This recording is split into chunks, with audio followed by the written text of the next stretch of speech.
احرام کے بغیر بھی حرام تھے. جھوٹی قسم کھانا ویسے ہی حرام ہے، جھوٹ بولنا ویسے ہی حرام ہے، لڑائی جھگڑا کرنا، اپنے مال اپنی قوت پر فخر کرنا، ناز کرنا، اگلے کی توہین کرنا، یہ عام حالات میں بھی ناجائز ہے. لیکن تلبیہ کے بعد، حالت احرام میں چلے جانے کے بعد ان کی شدت میں اضافہ ہو جاتا ہے، وہ گناہ اور زیادہ وہ سنگین ہو جاتا ہے.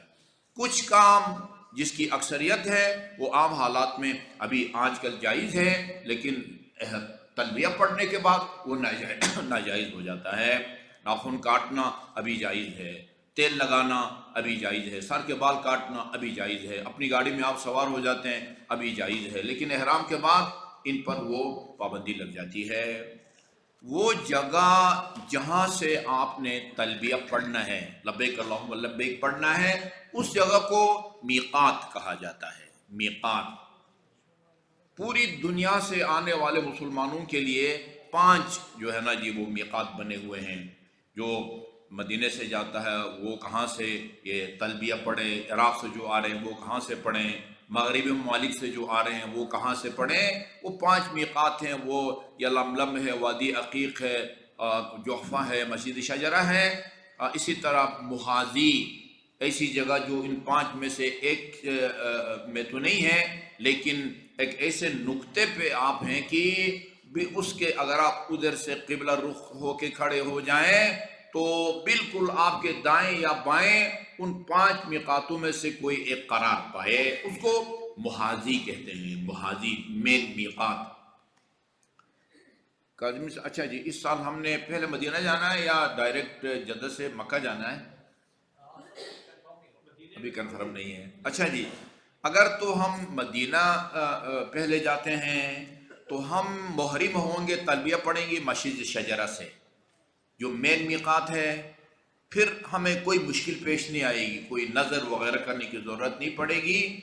اور اگر پہلے ہمیں وہ مدینہ نہیں لے کے جاتے اور مدینہ حج کے بعد لے کے جاتے ہیں، پھر یہ دیکھنا ہوگا کہ ہم نے جو تلبیہ پڑھنا ہے یا احرام وہ اسلام آباد ایئرپورٹ سے باندھیں، جدہ ایئرپورٹ سے باندھیں. پھر یہاں سے احرام باندھنے کا کیا طریقہ ہے، جدہ ایئرپورٹ سے احرام باندھنے کا کیا طریقہ ہے، اس میں کچھ پیچیدگیاں ہیں. وہ انشاءاللہ جب یہ فائنل ہوگا کہ ہم نے پہلے مکہ جانا ہے یا مدینہ، اس وقت اس کی وضاحت کریں گے. ابھی جو لانگ گروپ ہے وہ مدینہ میں جائے گا، شارٹ گروپ ابھی فائنل ہوا. لانگ گروپ مدینہ سے جائے گا، اکثریت میرے خیال لانگ گروپ والوں کی ہے. ٹھیک ہے جی، انشاءاللہ پہلے مدینہ جائیں گے اور مسجد شجرہ سے ہم احرام باندھیں گے، اس میں پھر نظر وغیرہ کی ضرورت نہیں ہوتی. یہ ایک مسئلہ. دوسرا مسئلہ جو احرام کے حوالے سے بیان ہونا چاہیے وہ یہ ہے کہ تلبیہ پڑھتے وقت لبیک اللہم لبیک احرام کے کپڑے پہن کے، ایک تو یہ ہمیں معلوم ہونا چاہیے کہ خواتین انہی کپڑوں میں تلبیہ پڑھ سکتی ہیں جو کپڑے انہوں نے ابھی پہنے ہوئے ہیں. ان کو مردوں کی طرح وہ ایک تہمت اور پھر وہ گاندوں پر وہ کپڑا ڈالنے کی ضرورت نہیں ہے. مرد جو ہے احرام کے مخصوص کپڑے پہنتا ہے، خواتین انہی کپڑوں میں احرام باندھتی ہیں. یہ معلوم ہونا چاہیے آپ کو کہ احرام کے دوران لبیک اللہم لبیک پڑھتے وقت آپ کا باوضو ہونا شرط نہیں ہے، باوضو ہونا شرط نہیں ہے. حتیٰ اگر خاتون کے وہ مخصوص ایام کے دن ہیں، بس اب وہ ادھر سے نکلنے لگے تو وہ سلسلہ شروع ہو گیا. یا فرض کیجئے مرد غسل جنابت اس کے ذمہ ہے، اس کو کر لینا چاہیے، لیکن اگر یا وضو نہیں کیا ہوا، باوضو نہیں ہے، بغیر وضو کے، یا ابھی غسل اس کے ذمہ ہے، پھر بھی وہ جو ہے نا وہ تلبیہ پڑھ سکتا ہے. یعنی طواف کے دوران آپ کو باوضو ہونا چاہیے، نماز پنجگانہ کے دوران آپ کو باوضو ہونا چاہیے. اسی طرح احرام باندھتے وقت لبیک اللہم لبیک کہتے وقت آپ کا باوضو ہونا ضروری نہیں ہے. اس شرط کے نہ ہونے کا فائدہ خواتین کو یہ پہنچتا ہے، فرض کیجئے مدینہ سے ابھی بس وہ روانگی سے پہلے خدا نخواستہ خاتون کی ماہواری شروع ہو جاتی ہے، اس کو پریشان ہونے کی ضرورت نہیں ہے. اسی حالت میں مسجد شجرہ میں جا کے مثلا میں حج عمرہ تمتع کے لیے وہ احرام باندھتی ہوں قربتن اللہ، اسی حالت میں وہ احرام باندھے۔ صرف یہ ہے کہ خاتون ان ایام میں یا مرد کے ذمے اگر غسل جنابت ہے وہ مسجد میں جا کے ٹھہر نہیں سکتے۔ خاتون ماہواری کے دنوں میں مسجد میں جا کے ٹھہر نہیں سکتی، اس لیے مسجد شجرہ پہنچ کے یا تو باہر مسجد کے اندر نہ جائے، باہر برآمدے سے میں کھڑے ہو کے لبیک اللہم لبیک کہے، یا اس کے کئی دروازے بنے ہوئے ہیں، ایک دروازے سے داخل ہو اور دوسرے دروازے سے نکلتے وقت لبیک اللہم لبیک لبیک لا شریک لک لبیک ان الحمد والنعمت لک والملک، یہ دو طریقے ہیں۔ لیکن اس کو اس لیے پریشان نہیں ہونا چاہیے کہ یہ بھائی میں تو ابھی پاک نہیں ہوں، میں کس طرح تلبیہ پڑھوں، کس طرح میں حالت احرام میں جاؤں گی۔ اس میں نہ وضو کی شرط ہے، نہ غسل کر کے وہ جو معنوی یا روحانی آلودگی ہے اس کو دور کرنے کی ضرورت ہے۔ اچھا جی، انہی دنوں میں فرض کیجئے وہ اس نے تلبیہ پڑھ لیا، حالت احرام میں مکہ داخل ہو گئی، وہاں جا کے پھر کیا کرے؟ ظاہر ہے باقی مرد اور خواتین اعمال انجام دیں گے، خانہ کعبہ کا طواف کریں گے، 2 رکعت نماز پڑھیں گے، سعی کریں گے، اچھا تقصیر کریں گے۔ یہ خاتون کیا کرے گی جو پاک نہیں ہے؟ یہ ہوٹل جا کے انتظار کرے گی، ہوٹل جا کے انتظار کرے گی، باقی ساتھی حج کے عمرہ کے اعمال انجام دیں گے، یہ خاتون انتظار کرے گی، پاک ہونے تک وہ ہوٹل میں رہے گی۔ مسجد الحرام کے صحن تک جا سکتی ہے، مسجد الحرام کے اندر نہیں جا سکتی۔ اس دوران وہ پرہیز کرے گی، خوشبو نہیں لگا سکتی، کنگھی نہیں کر سکتی، کیونکہ کنگھی کے نتیجے میں یقیناً بال گرتے ہیں، خصوصاً یہ بیماری بال گرنے کی بیماری آج کل عام ہے، لہذا وہ انتظار کرے گی، جیسے ہی پاک ہوگی غسل کر کے وہ اعمال انجام دے گی۔ یہ تھوڑی سی مشکل اس کو یہ پیش آئے گی، وہ 3 دن لگتے ہیں، 4 دن لگتے ہیں، 7 دن لگتے ہیں، وہ اپنی عادت کے مطابق پاک ہونے کا انتظار کرے گی، اور جب پاک ہوگی تو پھر باقی اعمال کو انجام دے گی۔ اس کو اس لیے پریشان ہونے کی ضرورت نہیں ہے کہ بھئی میرے تو ماہواری شروع ہو گئی ہے، میں احرام کس طرح باندھوں بغیر وضو کے، یا ابھی اگر پاک نہیں بھی ہے تو احرام جو ہے نا وہ باندھ سکتے ہیں۔ یہاں بریکٹ میں ایک اور مسئلہ بھی بیان کر دوں۔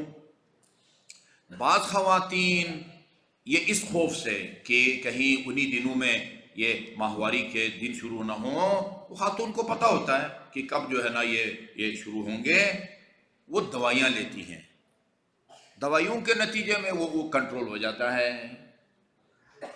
یہ بذات خود جائز ہے، ناجائز کام نہیں ہے کہ خاتون دوائی لے لے کہ جس سے ماہواری نہ ہو، اور یہ باقی حجاج کرام خواتین کے ساتھ اپنے اعمال انجام دیں۔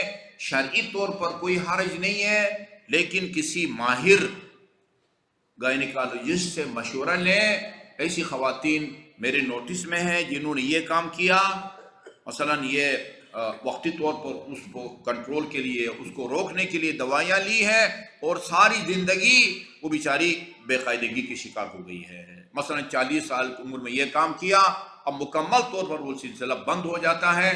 ایک نظام قدرت ہے، نظام قدرت ہے، اور اس میں رکاوٹ ڈالنے کے نتیجے میں بہت ساری جسمانی طور پر بیماریاں ہوتی ہیں، لہذا میں مشورہ نہیں دوں گا۔ شرعاً جائز ہے، لیکن میرا مشورہ یہ ہے کہ آپ نہ لیں، کیونکہ یعنی چند فیصد بھی اگر اس بات کا امکان ہو کہ بعد میں بے قاعدگی کی شکار ہو جائے گی یا مکمل طور پر بند ہو جائے گا، یہ ایک سلسلہ جب رک جائے تو یہ گندا خون اندر جمع ہو جاتا ہے اور بہت ساری بیماریاں وہ جنم لیتی ہیں۔ لہذا کسی ماہر سے مشورہ کریں کہ یہ طریقہ کتنا محفوظ ہے۔